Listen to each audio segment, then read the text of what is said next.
اعوذ باللہ من الشیطان الرجیم بسم اللہ الرحمن الرحیم۔ اس پارے میں 9 صورتیں شامل ہیں۔ ان کے نام یہ ہیں: سورہ مجادلہ، سورہ حشر، سورہ ممتحنہ، سورہ صف، سورہ جمعہ، سورہ منافقون، سورہ تغابن، سورہ طلاق اور سورہ تحریم۔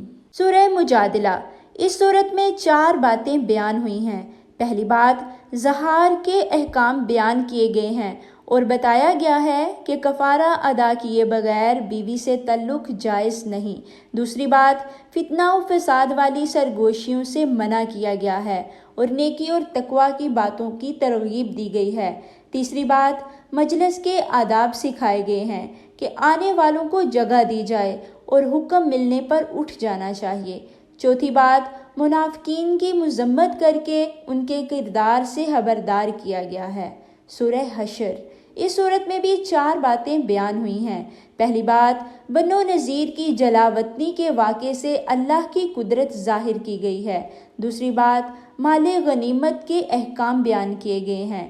تیسری بات، مہاجرین اور انصار کے اخلاص اور قربانیوں کی تعریف کی گئی ہے۔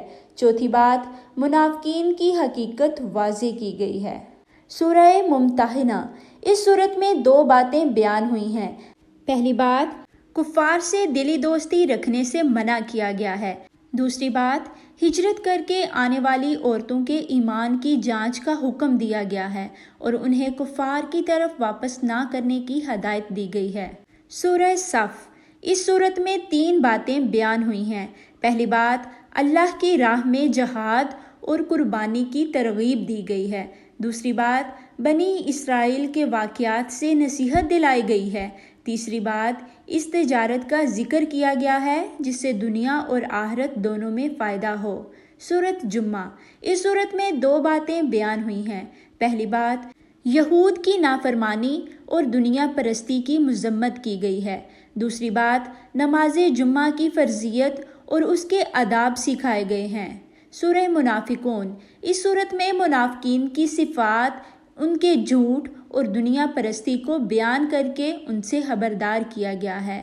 سورہ تغابن، اس صورت میں قیامت کے دن یعنی یوم تغابن کی حقیقت بیان کر کے انسان کو حساب کتاب کی یاد دہانی کرائی گئی ہے۔ سورہ طلاق، اس صورت میں 2 باتیں بیان ہوئی ہیں۔ پہلی بات، طلاق کے احکام اور عدت کے مسائل واضح کیے گئے ہیں۔ دوسری بات، اللہ سے ڈرنے والوں کے لیے آسانیوں اور برکتوں کی خوشخبری دی گئی ہے۔ سورہ تحریم، اس صورت میں 2 باتیں بیان ہوئی ہیں۔ پہلی بات، ازواج مطہرات سے متعلق بعض تربیتی احکام بیان کیے گئے ہیں۔ دوسری بات، اچھی اور بری عورتوں کی مثالیں دے کر بتایا گیا ہے کہ ایمان ہی اصل معیار ہے۔ یہ پارہ ہمیں سکھاتا ہے کہ اللہ کی اطاعت، تقویٰ اور اخلاص ہی کامیابی کا راستہ ہے۔ یا اللہ، ہمیں نفاق سے بچا، اپنے احکام پر عمل کرنے والا بنا اور سچے ایمان والوں میں شامل فرما۔ آمین ثم آمین یا رب العالمین۔